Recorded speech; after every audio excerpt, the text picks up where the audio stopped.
नमस्कार, आप देख रहे हैं सिटी पोस्ट। मैं हूं अभिषेक मिश्रा। जो लाखों लोग बिहार से बाहर दूसरे प्रदेशों में फंसे हुए हैं, दूसरे देश के दूसरे बड़े शहरों में फंसे हुए हैं, चाहे वो मजदूर हों, चाहे छात्र हों, और उसको लेकर बिहार में सियासत खूब हो रही है। राज्य का सियासी पारा चढ़ा हुआ है। अब कांग्रेस सवाल उठा रही है कि अगर केंद्र सरकार ने अनुमति दे दी है कि अपने राज्य के लोगों को आप ला सकते हैं, तो 3 दिन हो जाने के बाद भी बिहार सरकार कोई इंतजाम क्यों नहीं कर सकी है। कांग्रेस इस बात को लेकर भी हमलावर है कि राज्य सरकार ये कह रही है कि बिहार की सीमा में जो मजदूर और छात्र आएंगे उनको आने दिया जाएगा, उनको क्वारंटाइन करने की व्यवस्था होगी। तो सवाल है कि आप कह रहे हैं कि आएंगे, तो आएंगे कैसे? राज्य सरकार उनके लिए क्या इंतजाम कर रही है? कांग्रेस के एमएलसी हैं और मुखर प्रवक्ता हैं, हमला किया है बिहार की सरकार पर, सीएम नीतीश कुमार पर। क्या कहा है प्रेमचंद मिश्रा ने, आप सुनिए। कोटा सहित देश के अन्य भागों से श्रमिकों, छात्रों को वापस लाने का मुझे लगता है बिहार सरकार की कोई मंशा है ही नहीं।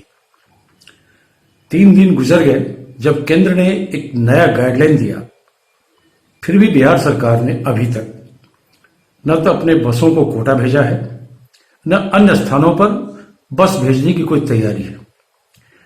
बिहार की नीतीश और भाजपा सरकार पे, उनकी मंशा पे हमें इसलिए संदेह हो रहा है कि जो निर्णय बिहार सरकार ने लिया है कि बिहार की सीमाओं तक अगर कोई बाहर के मजदूर, बाहर रह रहे छात्र अपने साधन से, अपने खर्च से अगर पहुंचते हैं, तो बिहार के बॉर्डर से उनके जिलों में उनको भेजने का काम बिहार सरकार की बसें करेंगी।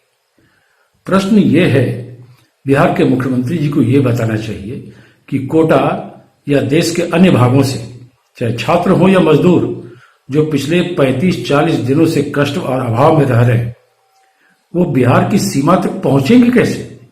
उन्हें लाएगा कौन, पहुंचाएगा कौन? तो इस तरह के निर्णय नीतीश कुमार और बीजेपी की सरकार बिहार में जो बैठी है 15 सालों से, जिसकी गलत नीतियों के चलते बिहार से हर साल लाखों की संख्या में लोग रोजगार के लिए बाहर जाते हैं, शिक्षा के लिए बाहर जाते हैं, क्योंकि इन 15 वर्षों में नीतीश और भाजपा सरकार ने बिहार में कुछ किया ही नहीं।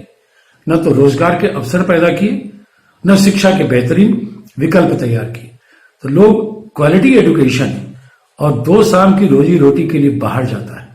आज वो लोग अगर संकट में हैं और उनके लाने की बात हो रही है और बिहार सरकार अपने हाथ खड़े कर रही है कि हमारे पास बसें नहीं है, हमारे पास साधन नहीं है। तो अगर आपके पास बस और साधन नहीं है, तो आपने प्रधानमंत्री के द्वारा परसों दिए गए छूट कि बाहर से लोगों को लाया जा सकता है, तो उसका स्वागत क्यों किया? आपने कहा क्यों नहीं कि हमारे बस का चीज नहीं है?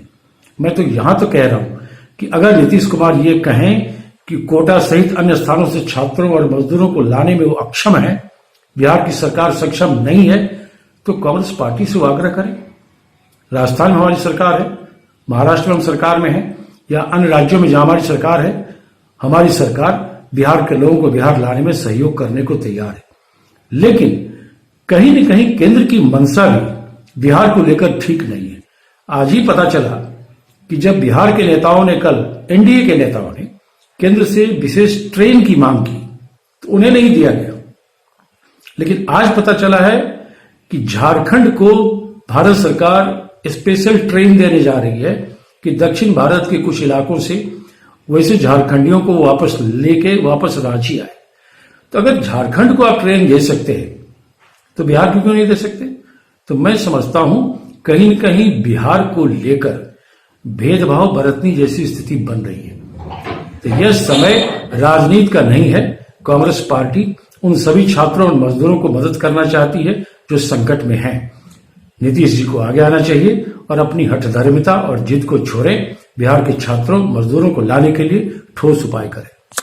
तो बिहार के लाखों लोग फंसे हुए हैं दूसरे राज्य में इस लॉकडाउन में, चाहे छात्र हों, चाहे मजदूर हों, और उन फंसे हुए लाखों लोगों की वजह से बिहार सरकार चौतरफा घिरी हुई है। विपक्ष हमलावर है, आरजेडी आज उपवास पर है, दूसरी तरफ कांग्रेस हमला कर रही है और यह सवाल पूछ रही है कि लोग आएंगे कैसे, उनके लिए आपने क्या इंतजाम किया है अगर केंद्र सरकार ने आपको अनुमति दे दी है तो।